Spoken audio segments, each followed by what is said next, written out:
अस्मद्गुरुपरमगुरून्यतिवरपूर्णौ शयामुनं रामं पद्माक्षणादषडजित्शयनेशरमारमापतीं वन्दे वन्दे बृन्दावनगरं वल्लवीजनवल्लभं जयन्ती सम्भवं धाम वैजयन्तीभूषण इमान् वेङ्कटनाथार्य कवितार्केशवेदान्ताचार्य अन्यधत्तां सदा प्रणामं लक्ष्मणं निश्चितगृह्णात्मावतं प्रसादयत्यक्षूर्ति स्वाधीनतं ईतस्वभावसुभगानुभवर्षितावान् दोषावमर्दनीयतोन्नतिरोषधीशः अपानुबन्धसमानस्तमरं प्रजानां रामानुजो जयति संवलितत्रिधामा ஸ்லோகத்துல சீத சுபாவமா இருக்கா ராமானுஜர் சிகாவானா இருக்கார். இந்த இடத்துல ராமானுஜருக்கு மாத்திரம் இப்ப சொல்லுவோம். சீத சுபாவம் இருந்து திவ்யமான அனுபவத்தை நமக்கெல்லாம் தரக்கூடியவரா இருக்கார். குளிர்ந்த சுபாவத்தினால நல்ல அனுபவத்தை தரவரா இருக்கார். அக்னி போன்றவரா இருக்கார். சிகாவான்னா அக்னி. சிகாவான் அப்படின்னு சொன்னா சிகைய உடையவர் அப்படின்னு அர்த்தம். குடுமி, சிகைனா குடு உடையவர்னு அர்த்தம். ஸோ சிகாவானா இருக்கார் அப்படின்னா சாஸ்திரங்கள்லாம் தெரிஞ்சு அதன்படி ஒழுகக்கூடியவர், நடக்கக்கூடியவர். அத அந்த தலையில இருக்கக்கூடிய அந்த முடி காண்பிக்கிறது. அன்னைக்கே சொன்னோம், ரேங்க் எல்லாம் காமிக்கிறாலும் அவளுக்கு உண்டான ரேங்க ஸ்டார் மூலமா அது மூலமா இது மூலமா அப்படிலாம் காமிக்கிறான்னு சொன்னாங்க. மிலிட்ரி அது இதுல அது போல வச்சுக்கோங்க. அப்படி இப்போ சிகாவான் அப்படின்னு சாதாரணமா சொன்னோம்னா சிகைய உடையவர்னு சொன்னா அதுல ஒண்ணு இல்லை. ராமானுஜர் நமக்கெல்லாம் சீத சுபாவமா குளிர்ந்த சுபாவமா அனுகிரகிக்கக்கூடியவர் அப்படின்றார். அக்னியோட ஒப்பிட்டா அக்னி எரிக்கக்கூடியவர். அது நமக்கு பக்குவாதிகளை பண்ணி தரா. அதாவது நாம பெருமாளுக்கு அபிஷேகம் பண்ணி சாப்பிட்றதுக்கு முன்ன பெருமாளுக்கு அபிஷேகம் பண்றோம். அபிஷேகம் பண்றதுக்கு முன்ன பக்குவம் பண்றோம். பதார்த்தங்கள்லாம் பொருள்கள்லாம் பக்குவம் பண்ணாதான் அதை நாம உபயோகப்படுத்த முடியும். அதுவும் முன்னே சொன்னோம், கலிகை பண்றது அதுக்கு அக்னி உபயோகப்படுத்தும். அதுக்கப்புறம் பக்குவானத்தை பெருமாளுக்கு அபிஷேகம் பண்ணி நாம சாப்பிடுச்சு அதை மறுபடியும் நம்முடைய உடம்புக்கு உண்டான சக்தி விசேஷமா கலோரி சக்தின்னு சொல்றேன், அந்த மாதிரி உண்டு பண்றதுக்கும் ஜாடராக்னி அப்படியா இருந்து பண்றான். இப்போ அந்த இடத்துல ஜாடராக்னி எங்க இருக்குது? வயசுலதான் இருக்கு. அப்ப வயது எரிஞ்சு போறதா இல்லை. இப்போ வெளியில இருந்துட்டு நம்ம சுடுறான் அக்னி சுடுறதுன்னு சொல்றோம். அதாவது அக்னிக்கு உஷ்ணத்தன்மை இருக்குது, ஆனா அது நமக்கு இனிய அனுபவத்தை தருது. அதனால பச்சனம் பண்றதுனாலதான் அந்த பதார்த்தங்கள்லாம் வாய்க்கு ருச்சியா இருக்கு. அதே போல ஜாடராக்னியா இருந்து அதை என்ன பண்ணணும், டைஜஸ்ட் பண்றது. அதாவது அதெல்லாம் ஜீரணம் பண்ணினாதான் நமக்கு இனி அனுபவமா இருக்கு. அந்த சக்தி விசேஷங்கள்லாம் நாம எப்படி இருக்கணுமோ அப்படி இருக்கும். எப்பவுமே சர்வத்திர அதிவர்த்தையேன்னு சொல்றது. எந்த இடத்துலயும் அதிகமா போனா அது தொந்தரவா இருக்கும். ஆனால் அக்னி அவன் உஷ்ணமா இருந்தாலும் அந்த உஷ்ணமா இருக்கிறது தான் காரியகரமா இருக்கு. அக்னி உஷ்ணமா இல்லைன்னா பச்சனம் பண்ண முடியாது. அதே மாதிரி ஜாடராக்னியும் இருந்தா அது சக்தி விசேஷம் மாறாது, கன்வெர்ட் ஆகாது. அதனால அது இன்னும் கூட சொல்லலாம், இந்த பிரத்யக்ஷ அக்னியே அடுப்புல இருக்கிற தணல் அந்த மாதிரி என்ன பண்றா, லௌகீகத்துல தீமிதி திருநாள்னு பண்றா. அவ ஏதோ திரௌபதியின் எடுத்தையோ இல்லை மற்ற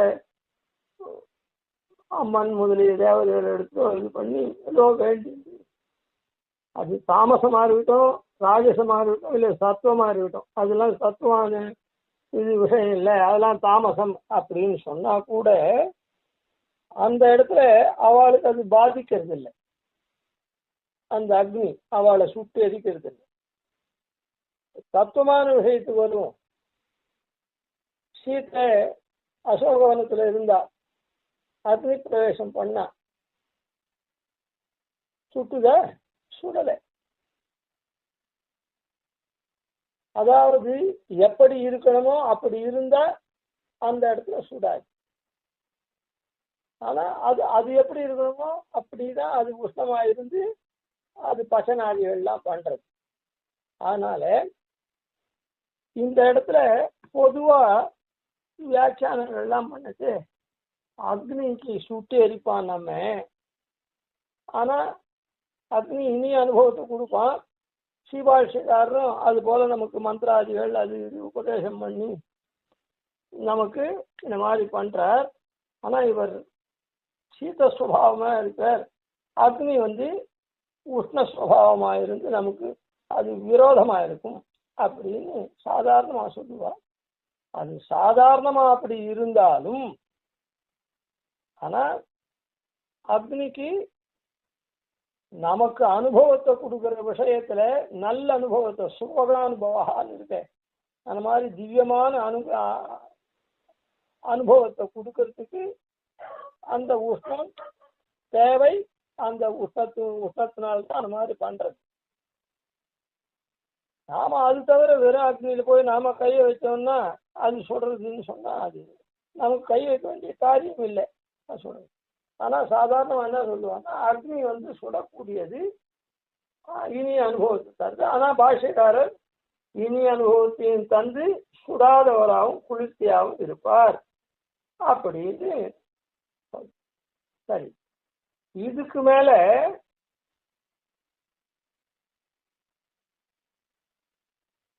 பெருமாள் அவனும் சிகாவான். இப்ப பெருமாளுக்கு திரிதாமான் அங்க வருது.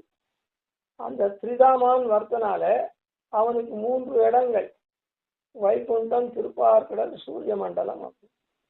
வைகுண்டத்துல அவன் எப்படி இருக்கான், தேஜோ விசேஷமா தான் இருக்கான்.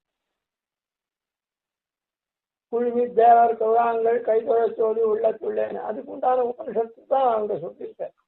அதனால தேஜோ ரூபமா இருக்கான். தேஜோ ரூபமான சூரியன் மாதிரி இருக்காங்க. அதாவது தேஜோ பதார்த்தம் சூரியன் இல்லைன்னு சொல்லல, தேஜோ பதார்த்தம் சூரியன். இப்போ கற்கள்லாம் இருக்குது, மணிகள்லாம், அதெல்லாம் கூட தேஜோ பதார்த்தம். வைரம் இருக்குது, அதுவும் தேஜோ பதார்த்தம். ஆனா தேஜோ பதார்த்தத்துல பிரதானமானது என்னது அப்படின்னு சொன்னா அக்னிதான். ஏன்னா சிருஷ்டி கிரமத்துல ஆகாசத்திலேருந்து வாயு உண்டாது, வாயுலேருந்து அக்னி உண்டாது, அக்னியிலேருந்து அப்பு உண்டாது, அப்புனா ஜலம் உண்டாது, அதுலேருந்து பிருத்திவி உண்டாது. சிருஷ்டி கிரமத்துல உபனிஷத்துல சொல்லப்பட்டு, அதனால எம்பெருமானங்க அக்னியை போல சிகாவான் அக்னி ரூபமா அங்க இருக்கான்.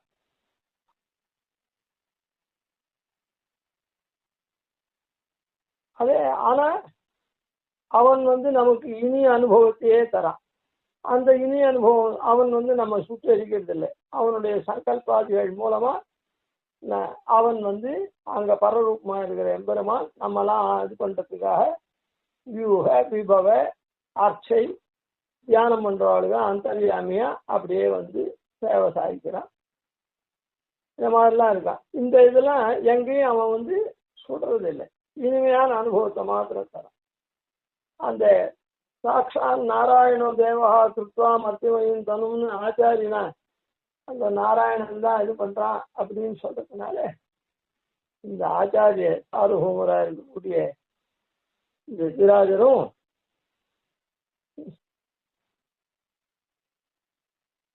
ராமானுஜர் அவர் என்ன பண்றார், ராமனா இருக்கக்கூடிய எம்பெருமானுக்கு அனுஜனா இருக்கார். அதாவது ராமனுக்கு அனுஜனா இருந்து எம்பெருமானுக்கு கைங்கரியம் பண்றார். எம்பெருமான் திருவடி வார்த்தையில எல்லாமே கைங்கரியம் பண்றார். எம்பெருமானுடைய திருவடி வார்த்தையில எல்லாரையும் சேர்த்து வைக்கிறார்.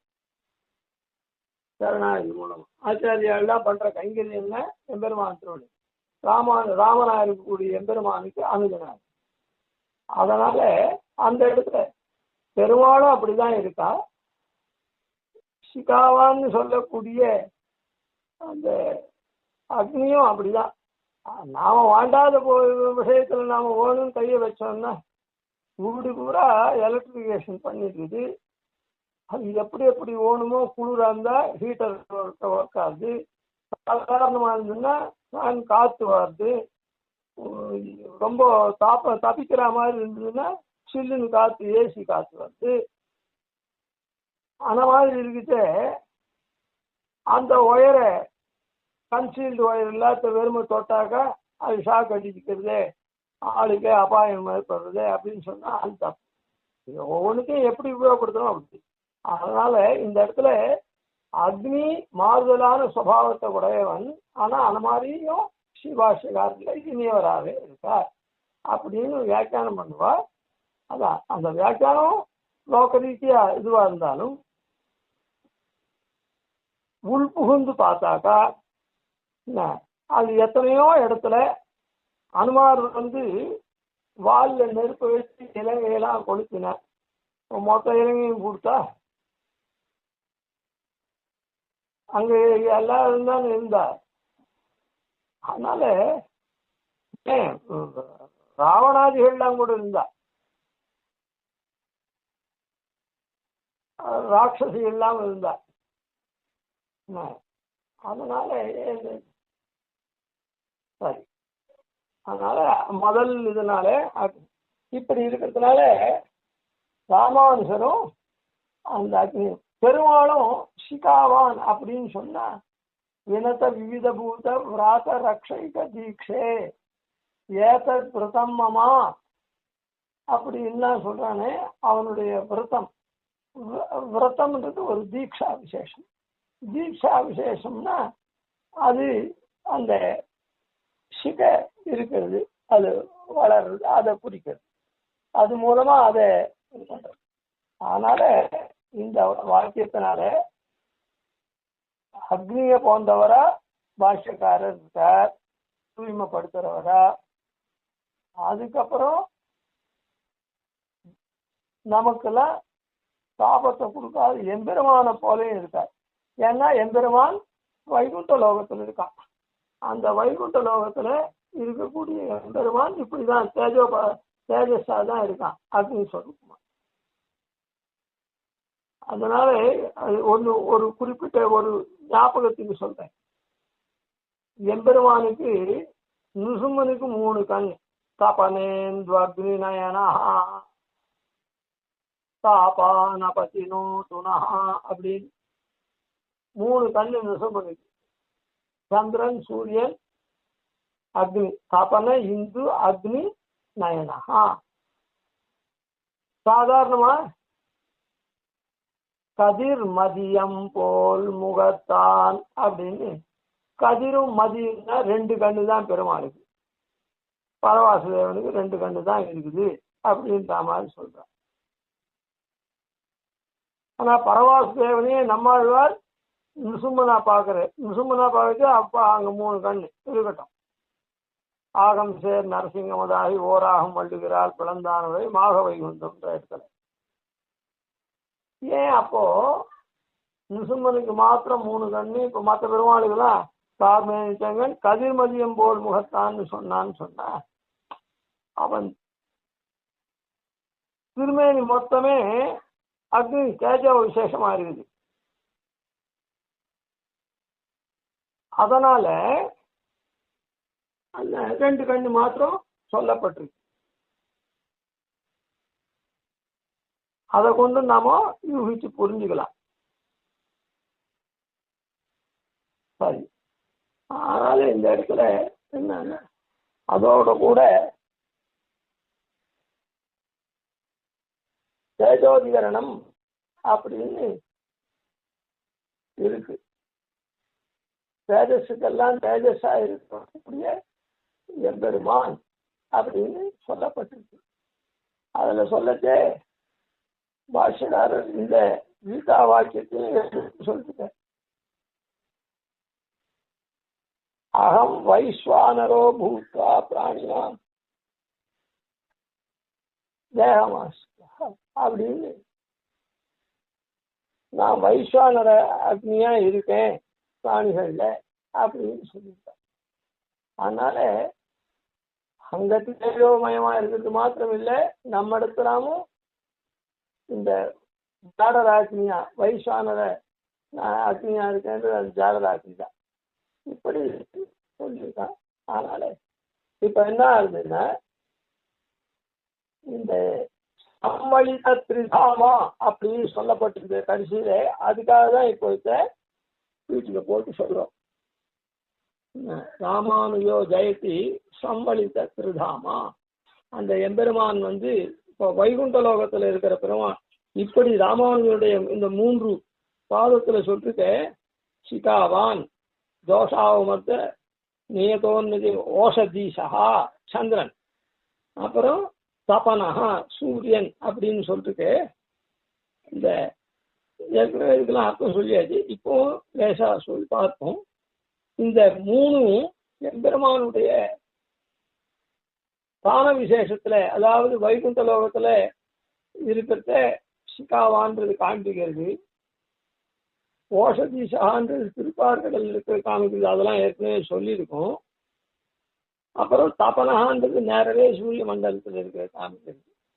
இந்த மாதிரி பாஷ்யக்காரருக்கு இப்போ என்னன்னா, அதனால இப்போ 2வது பாதத்துல என்ன சொல்றது, தோஷாவமர்த்த நியதோன்னதி ரோஷதீசா.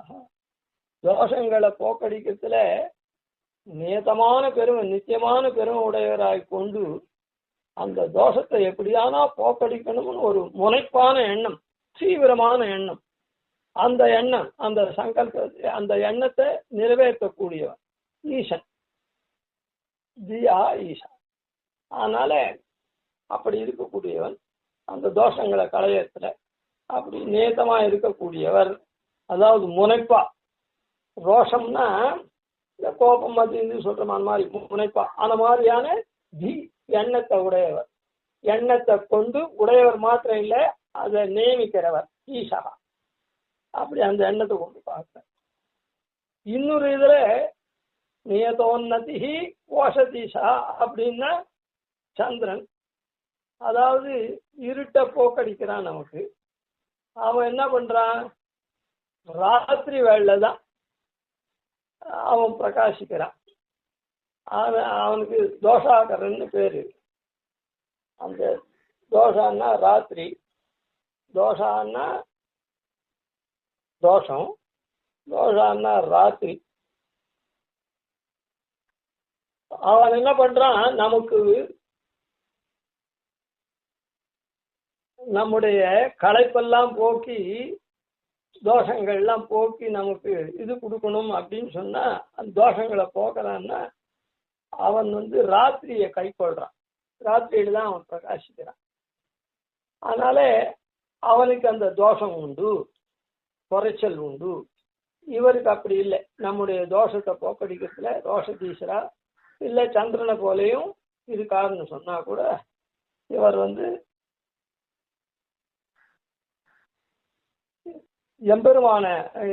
எம்பெருமான் ரசனா இருக்கானே, எம்பெருமான ரசகான்னு சொல்லியிருக்குது சாஸ்திரத்துல.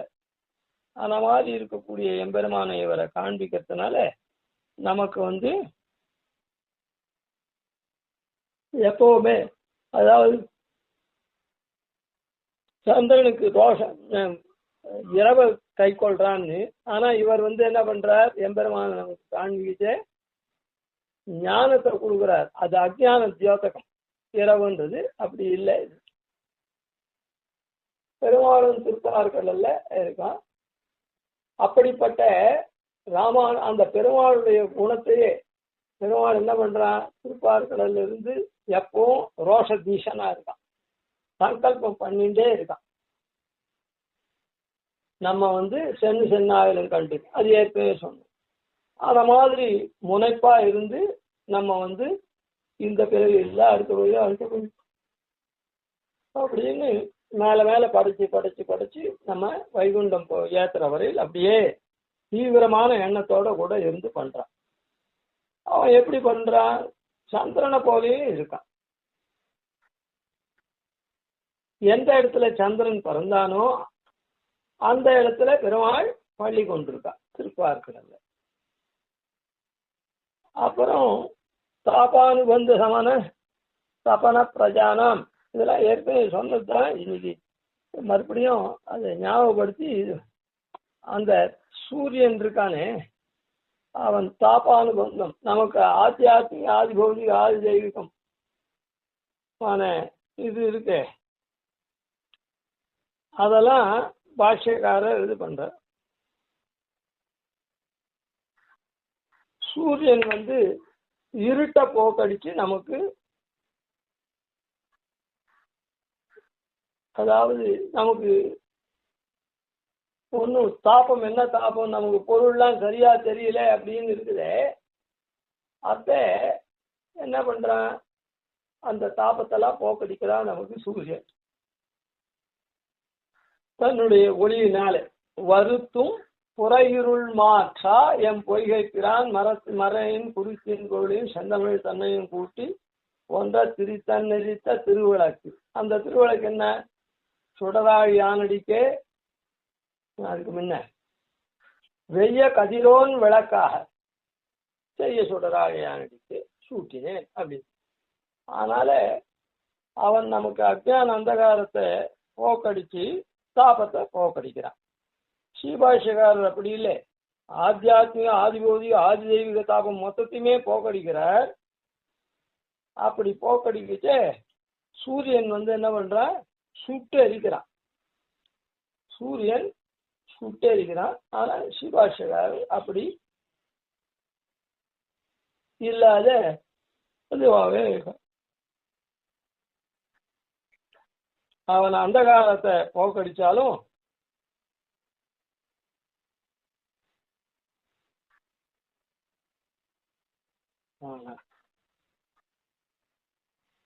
அவன் சூரியன் என்ன பண்றான், தாபத்தை கொடுக்கறான் நமக்கு அப்படின்னு. அந்த தாபமும் அதாவது எவ்வளோ வெயில்ல போறவன் போயிட்டு தான் இருக்கான். உதாரணத்துக்கு சொல்றேன், 12 மணி வெயில் கொளுத்துற வெயில்ல அந்த மார்க்கெட்டிங் பீப்புள்லாம் போயிட்டு தான் இருக்கான், போகாது இல்லை.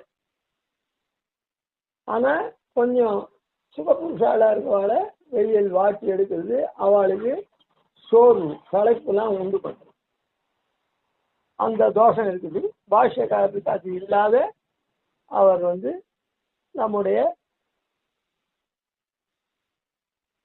பாபத்திரயத்தை போக்கடிக்கிறார். அப்படி எம்பெருமானும் சூரிய மண்டலத்துல இருந்து லோகங்கள்லாம் வாழ்வழிக்கிறான். அதாவது லோகங்களுக்கெல்லாம் உணவு வேணுமோ, அந்த உணவு எதுலேருந்து உண்டாது அப்படின்னா போஷதி பயிர்கள்லேருந்து உண்டாருது. அதுக்கெல்லாம் சூரியனுடைய ஒளியினாலதான் ஸ்டார்ச் பேர். அந்த ஒளியினாலதான் அதுக்கெல்லாம் அந்த செடி கொடி மரங்களுக்கெல்லாம் இது உண்டாது. என்ன அது உண்டாது, அதுக்கு ஆகாரம். அப்படி ஆகாரத்தை எடுத்துட்டு அந்த செடி கொடிகள்லாம் தான் அதனுடைய பழமோ பூவோ காயோ அந்த மாதிரி ஆகி நமக்கெல்லாம் இதுவாகுது, ஆகாரத்துக்கு வேண்டிய பொருள்களாகும். அதனால சூரியன் சுட்டெரிக்கிறான்னு சொன்னா வயசானவா இல்ல அந்த மாதிரி அனாவசியமா வெளியில் போச்சு. அது மாதிரி காரிய விசேஷமா எத்தனையோ போயிட்டு இருக்கா, எல்லாம் பண்ணிட்டு இருக்கா. ஆனா அதே மாதிரி இவ்வளோ வெயில் காஞ்சாதான் அந்த முன்னையே கூட சொல்லியிருக்கோம், மழை ஒரு மணி காலம் தொடர்ச்சியா பெஞ்சதுன்னா யாருக்கும் சகிக்க முடியாது. அதே காத்தால 9-10 மணிக்கு சுற்றி இருக்கிற வெயிலா இருந்து 4:30 மணிக்கு கூட சாயங்காலம் அந்த தீக்ஷணியம் போலன்னா கூட அதில் ஜனங்கள் போயிட்டு இருக்கோம்.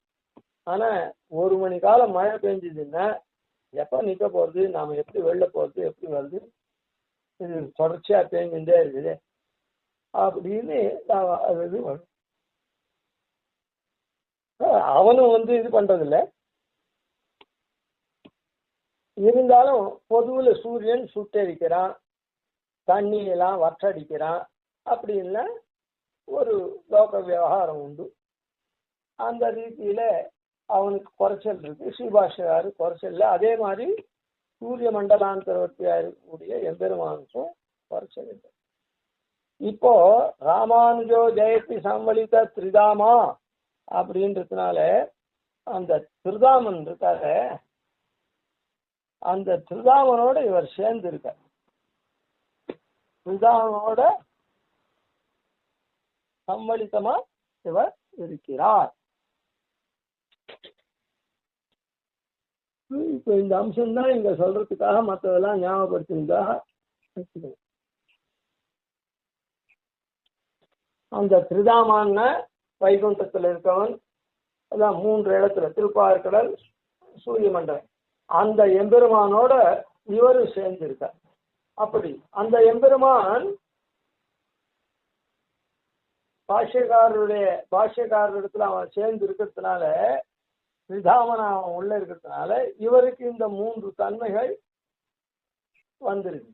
இல்லை, இந்த 3 தன்மைகள் இவரிடத்துல இருக்கிறதுனால அவன் அப்படியே இருக்கான், பாஷ்யக்காரரோட சேர்ந்து இருக்கான். எப்படி பெரியாழ்வாருக்கு அறவத்த அமளியனோடும் அழகிய பார்க்கடலோடும் அரவிந்த பாவையும் தானும் அகம்படி வந்து புகுந்து அப்படின்னு பெருமாள் விஷ்ணு சித்தனார் இருக்கக்கூடிய பெரியாழ்வாருடைய திருவுள்ளத்துல என்ன பெருமாள் மாத்திரம் வரல. எப்படி வந்தார் அப்படின்னா அறவத்த அமளியனோடும் அந்த படுக்கை இருக்குத பாம்பு படுக்கை அத்தோடவே வந்துட்டான்.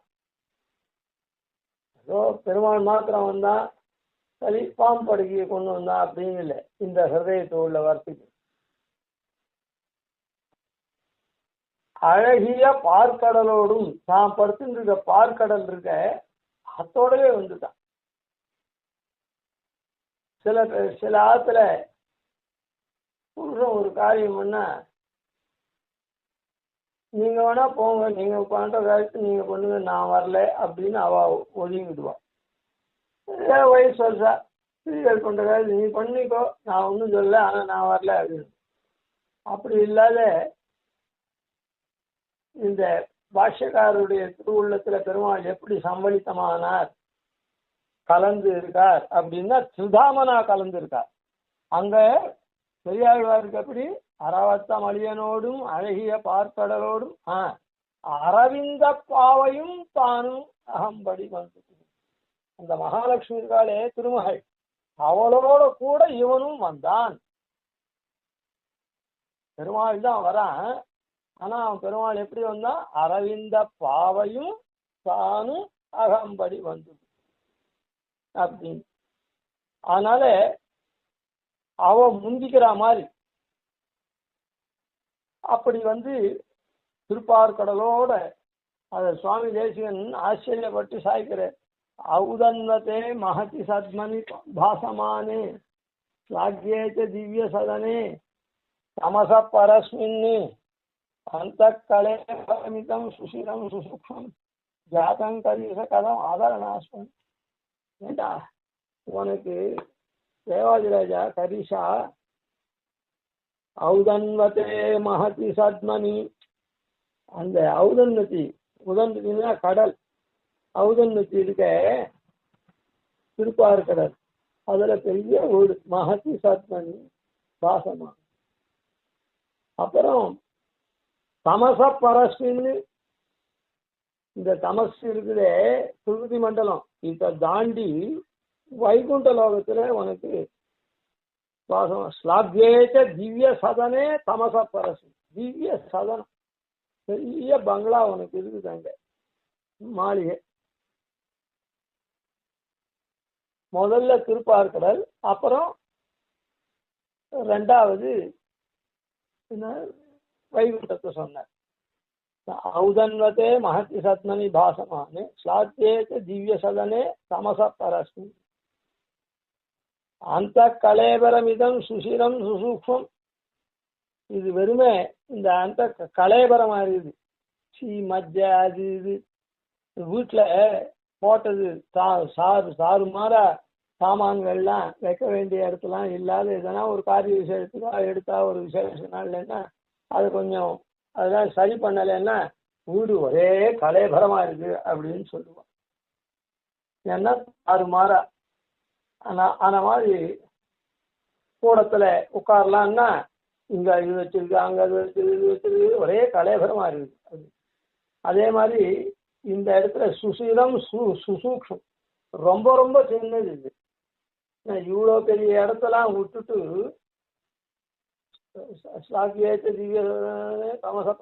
அந்த கலேபரமிதம் சுசிரம் சுசூக்ஷம் ஜாத்தங்கலீச கதம் ஆதரணாஸ்பம்.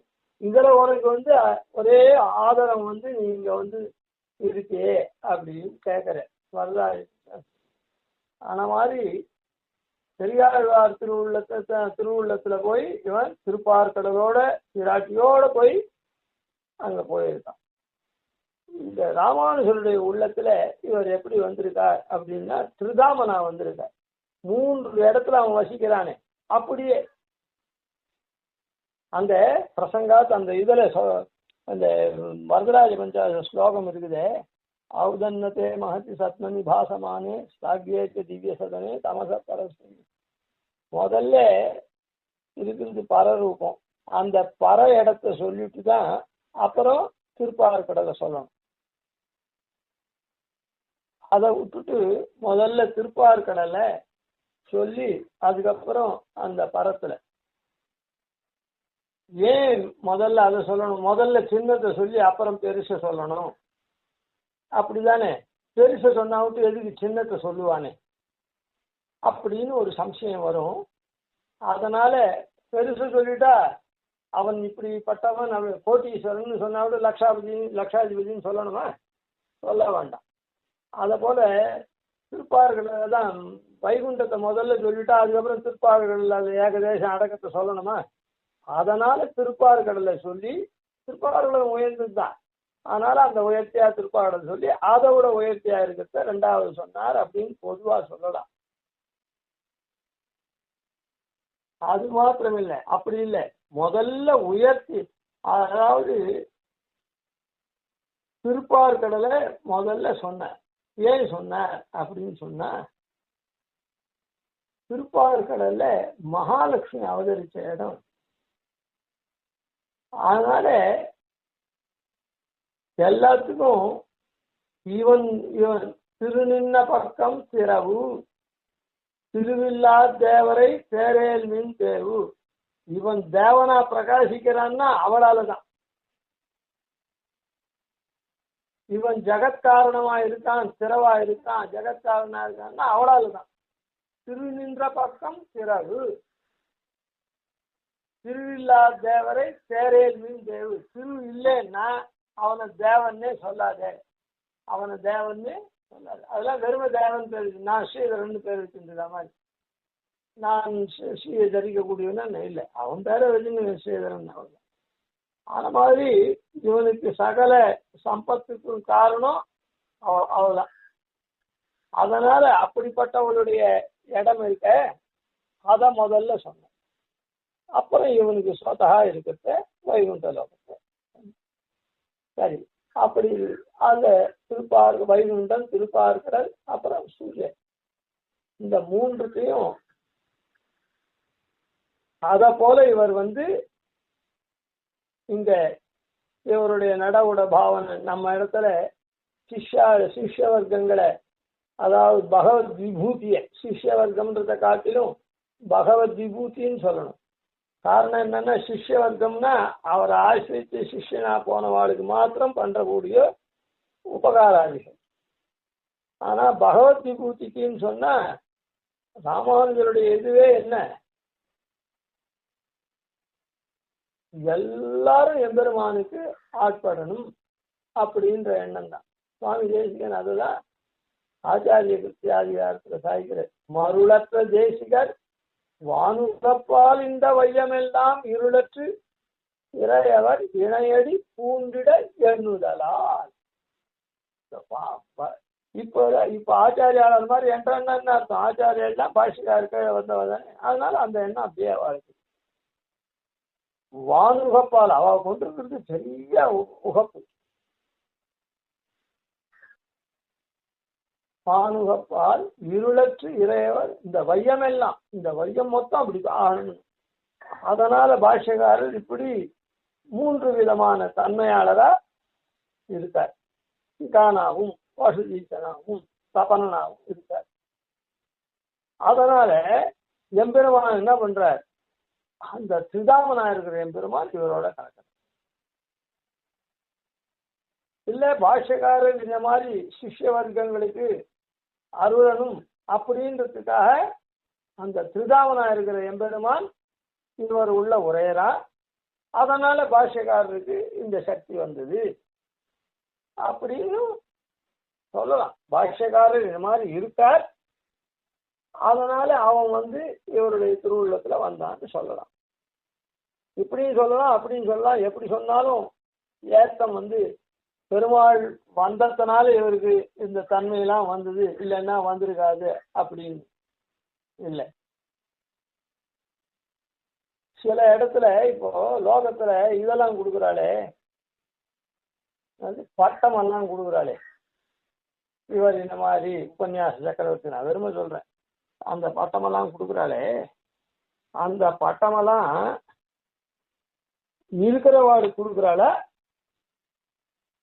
அவர்கிட்ட இருக்குது அப்படின்னு சொல்லி கொடுக்குறாள, இல்ல அவ கொடுத்ததுனால அதுக்கப்புறம் இவருக்கு இந்த மாதிரி வந்தா. அதாவது பெருமாள் வேதாந்தாச்சாரியன்னு கொடுத்துட்டார், அப்ப ஒண்ணும் இல்லாதவர் கொடுத்தாரா வேதாந்தாச்சாரியன்னு? அப்புறம் அவர் கொடுத்ததுனால இவருக்கு அந்த வேதாந்தாச்சாரியன் ஆனாரா? அதாவது அதுக்கு உண்டான தன்மை எல்லாம் வந்துதா? விராட்டி சர்வதந்திர சுதந்திரம்னு கொடுத்தா, அதுக்கப்புறம் தான் இவருக்கு சர்வதந்திர சுதந்திரத்துக்கு வந்துதா, இல்ல வந்தது இருக்கிறதுனால அதை கொடுத்தாங்க அப்படின்னு சொன்னா ரெண்டும் இருக்கிறதுனால கொடுக்குறா, இருக்கிறதுனால கொடுக்குறா, கொடுத்ததுனாலையும் அவ அப்படி இருக்கா. அப்படின்னு என்ன அர்த்தம்? புதுசா இருக்கா இத்தனால இல்லைன்னு அர்த்தம் இல்லை. அதாவது அதிகரண சாதாவளி ஆரம்பித்து சுவாமி தேசிகன் தேவேன தத்தாம், அந்த எம்பெருமானால குழுக்கப்பட்ட வேதாந்தாச்சாரிய சங்கியம் இருக்குது, அத்தை சார்த்தம் அன்வர்த்தயாமி, நான் அத்தை அர்த்தவத்தை ஆக்க போறேன், அன்வர்த்தமா ஆக்க போறேன் இந்த அதிகரண சாராவளி பண்ணி அப்படின்னு சொல்ற. ஏற்கனவே இவருக்கு இருக்கிறதுனாலதான் பெருமாள் கொடுத்தா, அதே மாதிரி இவர் மறுபடியும் அவன் கொடுத்ததுக்கு தகுந்த மாதிரி இப்படி பண்ற. அதை போல பாஷ்யக்காரருக்கு இந்த மாதிரி குணங்கள் இருக்குது. இந்த குணங்கள் இருக்கிறதுனால அந்த பெருமாள் அப்படிப்பட்ட குணாலன்னா ஸ்ரீதாமனா இருக்கும். இவரை நன்னா இந்த மாதிரி இவர் திருவுள்ளத்துல வீற்றிருந்து ராமானுஜோ ஜெயதி அப்படி ராமானுஜர் விளங்குற மாதிரி சம்பளித்த ஸ்ரீதாமா அப்படின்னு இது பண்ற. அந்த பெருமாள் அந்த 3 நிலையில இருக்கிற பெருமாள் அதுக்கு முன்னே இவருக்கு அந்த மாதிரி இப்படி உண்டா அப்படின்னா சீதஸ்வபாவ சுபகானுபவ அப்படின்னு சொல்லி சிகாவான்னு சொல்லியிருக்கேன். சிகாவான்றது தான் இவர் வைஷ்ணவ சன்னியாசி யாத்திரை வந்தவங்களா அதுக்குன்னு சொன்னோம். இந்த சீதஸ்வபாவ சுபகானுபவம் இருக்குது. இவர் சீதஸ்வபாவத்தை அந்த இனிமையான அனுபவத்தை தரத்துக்காக தான் சித்திர மாசத்துல அவதாரம் பண்ணார். ஆர்திரா நட்சத்திரத்துல அவதாரம் பண்ணார். ஆர்திரா நட்சத்திரம் ஆர்த்தமானது, அதான் சீத சுபாவம். அப்புறம் இவர் பிறந்த அவதரித்த மாசம் சித்திரம். சித்ரா நட்சத்திரம் பவத்தின்னு சித்ரா நட்சத்திரத்துல பௌர்ணமி இருக்கக்கூடிய மாசத்துக்கு சைத்திரம்னு பேரு. அது தமிழ்ல சித்திரைன்னு பேரு. நம்மளாம் சித்திரம் ஆக்கக்கூடியது. அதான் அழகியதான அனுபவத்தை கொடுக்குறதுன்றது எப்படி? நம்மளாம் அழகியவனை ஆக்கிறது தான் நமக்கு அழகியதான அனுபவத்தை அவர் கொடுக்குறான்னு. அதுக்கு வரவனுக்குலாம் இந்த மாதிரி கொடுக்குறதுக்கு அவருக்கு சீத சுபாவம் இருந்தால் தான், குளிர்ந்த எண்ணெய் இருந்தால் தான் தர முடியும். அதனால்தான் ஆர்திரா நட்சத்திரத்துல அவர் அவதாரம் பண்ணார். அதே மாதிரி சன்னியாசியாகவும் ஆனார். ஊர்துவ போட்டு பிரதேக புண்ணியபலன் பிரதண்டஹஸ்தம் அப்படின்னு சொல்லி சிகாவானா இருக்கக்கூடிய அந்த சன்னியாசியாகவும் ஆனார். அதனால சீத சுபாவ சுபக அனுபவம் ஏற்கனவே அவர் நமக்கெல்லாம் அருள்றதுக்காக தான் விளையும் பயிர் முளையிலேயே தெரியுமா போலேன்னு சொல்லுவாளே, அது போல அவருடைய அவதார மாசம், அவதார நட்சத்திரம் அதெல்லாமே காண்பிக்கிறது. அங்கேருந்து ஆரம்பம் தான் அது நமக்கு தெரியற மாதிரி. அதனால இப்படி அந்த தன்மையாளராக இருக்கிறதுனால பெருமாளும் அவர் திருவுள்ளத்துல இப்படி 3 பிரதாமனா அங்க சேவை சாய்க்கிறா. அதுபடி நமக்கு சிபாசிக்கிறார். இந்த மாதிரி தன்மை இருக்கிறதுனாலதான் அவருக்கு இந்த இதெல்லாம் முடிஞ்சு சொன்ன ஆகர்ஷணா நிகமாந்த சரஸ்வதியா இதெல்லாம் ஏற்கனவே சொல்லியாச்சு, ஞாபகப்படுத்தி. இதுக்கு மேலையும் அடுத்த ஸ்லோகத்திலையும் என்ன பண்ண போறார்? இந்த பாஷ்யக்காரருடைய பெருமை, இந்த மாதிரி சாய்க்கிறதுக்கெல்லாம் உண்டான பெருமை, ஆகர்ஷணான் நிகமாந்த சரஸ்வதினாம்ன்ற இந்த ஸ்லோகத்துக்கு தான் பூர்வ 4 ஸ்லோகம் அவர் கொண்டுள்ள ஞானாதிகளை சுருங்க சொல்லி, அதான் ஞானாதிகளை சொல்லி இந்த மாதிரி இவர் இந்த மாதிரி கிரந்தமெல்லாம் பண்ணார். அந்த ஞானம் மாத்திரம் இல்லை, அந்த மாதிரி அனுஷ்டானவானாவும் இருக்கார் அப்படின்னு சொல்லி இந்த மேல் ஸ்லோகத்துல சொல்லிச்சு. இதுக்கு மேல் ஸ்லோகமும் அவருடைய தன்மைகள். அனுஷ்டானம்னா என்ன அர்த்தம்? அது வெறுமை சந்தியாவந்தனம் மாத்திரம் பண்றதுன்னு இல்லை, அந்த தன்மையோடு சேர்ந்து தான். சந்தியாவந்தனம் பண்றதுன்னா எப்படி பண்ணணுமோ அப்படி பண்றது தான். அதனால அதுக்கு உண்டான குணாதிசயங்கள்லாம் கொண்டுதான் பண்ணணும். அந்த மாதிரி அந்த குணாதிசயங்கள்லாம் தான் மறுபடியும் மேல சொல்ல போறது மேல் ஸ்லோகத்துல. கவிதார்த்திக சிம்ஹாய கல்யாண குணசாலினே ஸ்ரீமதே வெங்கடேசாய வேதாந்த குரவே நமः. ஆதிவன்சடகோபாதி யதிவல்யான் பஜே நிஷம் ஸ்ரீரங்கபூர்வசரஜித் யதீசானபதாஸ்ரயம் ஸ்ரீவத்சவம்சதிலகம் வந்தே ஸ்ரீகிருஷ்ணதேசிகம்.